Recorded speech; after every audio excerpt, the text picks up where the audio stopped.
नमस्कार, स्वागत आपका के हरियाणा पे। मैं हूं आपके साथ रमेश जाखड़ और इस वक्त फिर से मैं मौजूद हूं हंजीरा गांव की गौशाला में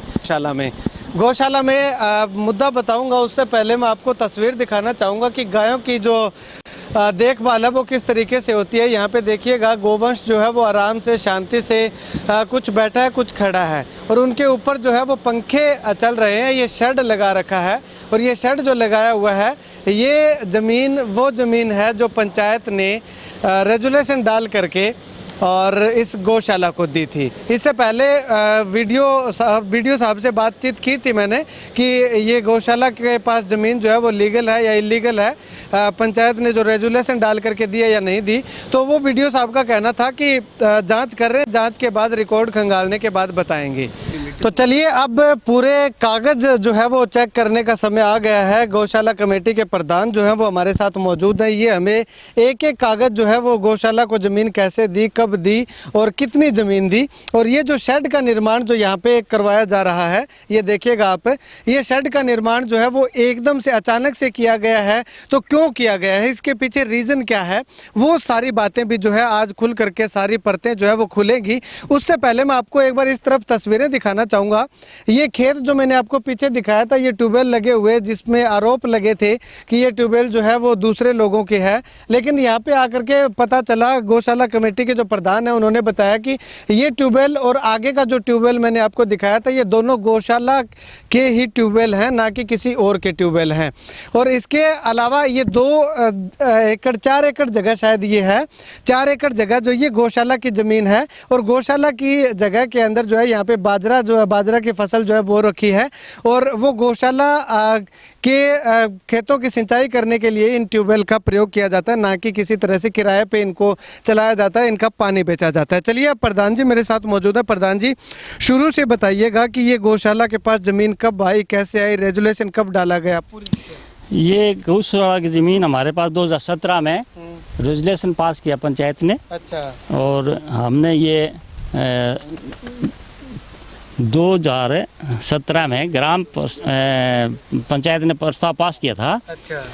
गौशाला का निर्माण करने के लिए ज़मीन दिया और उस ज़मीन में हमने जो है वो निर्माण किया। हाँ, और इसी ज़मीन में निर्माण किया है। उसके आगे का कागज़, उसके आगे तो ग्राम सभा की मीटिंग हो गई। हाँ, मीटिंग हो गई। ये हाँ रकबा दे दिया सारा जी। ये मतलब जो पंचायत ने रेजुलेशन के पहले ये पास किया था ना, तो ये उसका प्रस्ताव है। ठीक है, आप यही रखिएगा इसको। हाँ, और ये इसके नीचे नक्शा है। अच्छा, ये पंचायत ने जो रेजुलेशन पास किया था अपनी ग्राम पंचायत की लेटर हेड पे, वो रेजुलेशन है जो पंचायत ने ज़मीन जो है वो गौशाला को दी थी। ये उसका नक्शा है जी। ठीक है, उसी ज़मीन का। अच्छा, जो पंचायत ने गौशाला को दी थी। हाँ, उसी ये ज़मीन जो है नक्शा है। ये जो खाली दिखा रहे हैं ये प्लाट है बराबर। अच्छा, बराबर के। हाँ, ये जो रकबा हमारे पास है उसका नक्शा ये। ठीक है। अच्छा, उसके बाद अब ये शेड का निर्माण, ये शेड का निर्माण जो है ये हरियाणा सरकार ने ये एक शेड का पैसा हमें दिया है, 5 लाख है। अच्छा। जो दूसरे महीने में आया था और जिसका निर्माण कहाँ है आपकी? ये हंजीरा ये रहा जी, श्री कृष्ण प्रणामी गौशाला। ये देखिएगा आप, ये यहाँ पे Shri Krishna Pranami Gaushala registration village Hanjira, block Nathusari Chopta, district Sirsa. आगे for construction of cow shed Hanjira Sirsa, 5 lakh रुपए की ग्रांट जो है वो इसमें मंजूर हुई है। ये कब मंजूर हुई है? ये फाइनेंशियल ईयर जो है 2020-21 में, यानी कि हाल ही में हुई है। हाल ही में हुई। हमारे पास जो ये पैसा है दूसरे महीने में 21 के दूसरे महीने में आए। अच्छा। और उसके बाद आपने ये कंस्ट्रक्शन? हाँ, उसके बाद में इसने ये हमारे शुरू किया है निर्माण कार्य। ठीक है। तो प्रधान जी अब अगर बात करें तो जो आरोप लगाए हैं कि पंचायत ने ज़मीन जो है वो पट्टे पे नहीं दी या किराया नहीं ले रही है या रेजुलेशन डाल के नहीं दिया है, तो क्यों ऐसे आरोप लग रहे हैं? आरोप तो देखो हमारे पास तो ये रिकॉर्ड है। झूठ बोलने वाले कुछ शरारती लोग होते हैं जिनको ये अच्छा नहीं लगता कि गांव में काम अच्छा हो। गांव का पूरा सहयोग है, सारी गांव से गौशाला चलती है, न कि 2-4 घर से नहीं चलाई जा सकती। पूरे गांव का सहयोग है, सिवाय 2-4 आदमी छोड़ने कोई खिलाफ नहीं है। अच्छा, ये तो लोग बस जिनको पछता नहीं है ना वो शिकायत कर देते तो हैं। ट्यूबवेल जो दबाने की बात कही गई थी उनके द्वारा कि मेरा ट्यूबवेल दबा दिया, बीच में ही जो दबा दिया, और रंजीशन ये शेड का निर्माण। नहीं, रंजिश उनके साथ हमारी कौन सी रंजिश है? कोई रंजिश नहीं है, गांव में अच्छी तरह भाईचारा है। ये ट्यूबवेल तो खंडर था, ये तो 17 में जमीन हमारे पास आ गई, उसी दिन से खंडर है। उसने कहीं उसके साथ जमीन लगती नहीं, उसके कोई किला था तो ये चलिया तो नहीं, खाली पड़ा हुआ था, खाली कच्चा कुआ मतलब उठा गया। उसमें जो निर्माण करना तो हमने तो उसकी पाइप बाहर रख दी और इंजन वगैरह आपका सामान वो पहले ही उठा के ले गया था।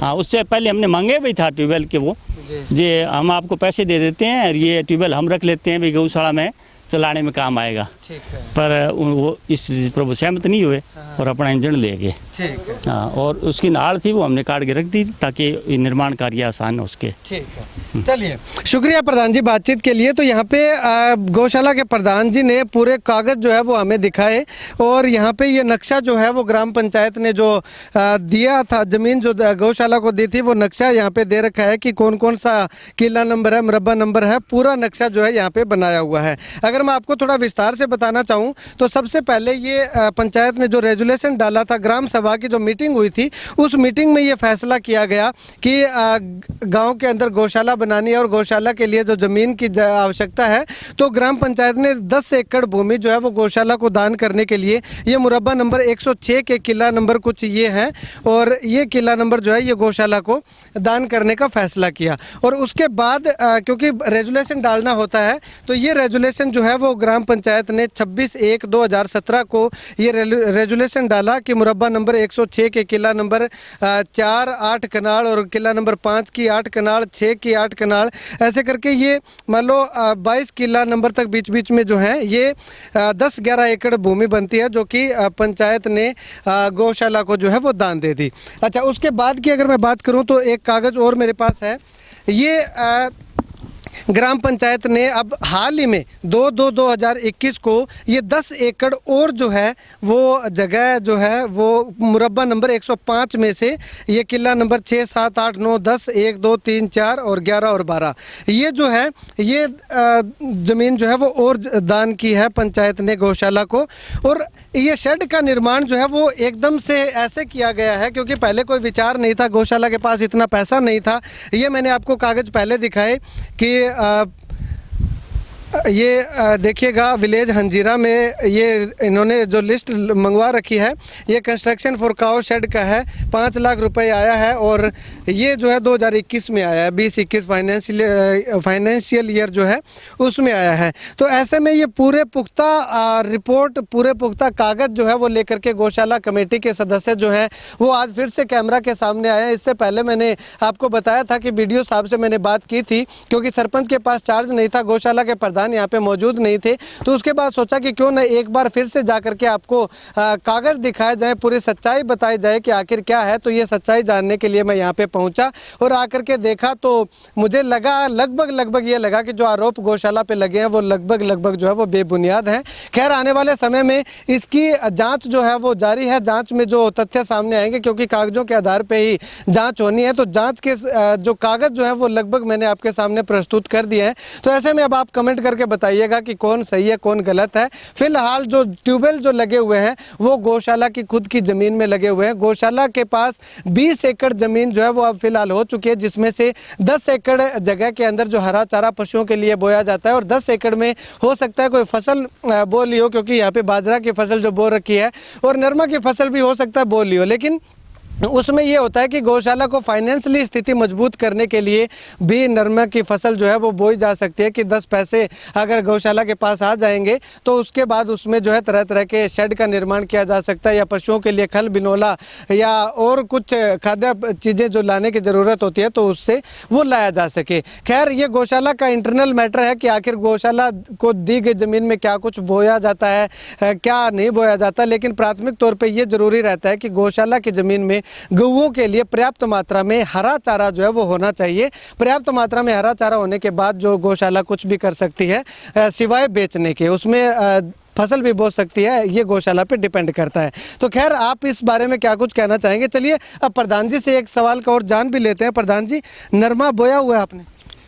है 3-4 एकड़ में। अच्छा 3-4 एकड़ में है, तो वो उसका क्या उपयोग किया जाएगा? उपयोग तो हमारे पास पैसे तो गांव से चंदे से आते हैं, चंदा एक ही फसल पर उगाया जाता है, उसके अलावा सारा दिन निर्माण पर खर्च तो होता ही है, निर्माण पर होता है, पशुओं की दवाइयों पर ही होता है, इनको दूसरी चीज़ें भी चाहिए, लेबर भी है, तो वो पैसा इकट्ठा करने के लिए कोई और तो साधन नहीं होता। तो अगर चारा तो काम भी दे देता है, तो पशुओं के लिए कुछ पैसे की तो जरूरत पड़ती है, बगैर पैसे तो गौशाला नहीं चलती। तो फालतू अगर 4 किले जमीन हमारे पास बच रही है तो उसमें नरमा बुआ दिया तो कौन सा बुरा काम किया है? वो गौशाला में ही काम आना है। गौशाला में काम, ठीक है। इस मामले में एक अपडेट जो है वो और है, यहाँ पे गौशाला के प्रधान ने और गांव के जो सरपंच हैं, जो इससे पहले सरपंच थे, उन्होंने बताया कि उनके ऊपर जो एप्लीकेशन जो लगाई हुई है जान से मारने की धमकी देने के और इस तरह से, लेकिन उन आरोपों से पहले जो है वो जो गौशाला कमेटी है और गांव के लोग हैं, उन्होंने ताराचंद के खिलाफ जो है एक शिकायत दी थी। वो शिकायत आप ये देखिएगा, इस शिकायत में ये लिख रखा है साफ तौर पे, उपायुक्त महोदय को शिकायत दी गई है कि ताराचंद जो है वो बेवजह के गौशाला कमेटी को परेशान करने का काम करता है, बिना किसी तथ्यों के, बिना किसी आधार के। और ऐसे में डीसी साहब से अनुरोध भी किया गया है कि आप एक बार आकर के गौशाला में मौका देखिएगा और उसके बाद जांच कीजिएगा और उसके बाद जो है इस मामले का जो है वो पर्दाफाश कीजिएगा।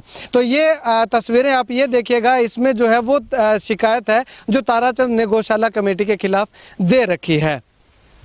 तो ऐसे में आप लोग इस वीडियो को लेकर के क्या कुछ कहना चाहेंगे, कमेंट करके ज़रूर बताइएगा और इस वीडियो को जितना ज़्यादा हो सकता है शेयर ज़रूर कीजिएगा। कैमरा सहयोगी मुकेश के साथ रमेश जाखड़ के हरियाणा।